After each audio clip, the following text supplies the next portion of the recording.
যুবক, তুই তোকে চিনলি না। হায় হায়,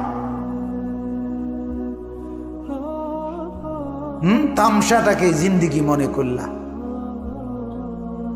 এক প্লেট বিরিয়ানি দিবে, এক প্লেট খিচুড়ি দিবে, 2টা জিলাপি দিবে, এর জন্য জিন্দিগিটাকে কামিয়াবি বানাইলা। এটা কি মনে করলা সফলতা?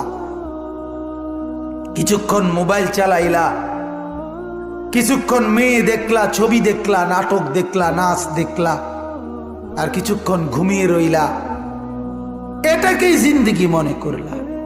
আর আপনারা যারা ব্যবসায়ী কামাই রোজগারি করেন, আর আপনারা এই কিছুক্ষণের কামাই আর বউ বাচ্চার জন্য ভাত মাছ কিনা, এই কদ্দুরকে জিন্দিগি মনে করলেন। আহা, এই সামান্য কদ্দুর ফিকির, এটা তো পিঁপড়ার ফিকির। পিঁপড়া, পিঁপড়া। আমাদের বাংলাদেশের একজন শ্রেষ্ঠ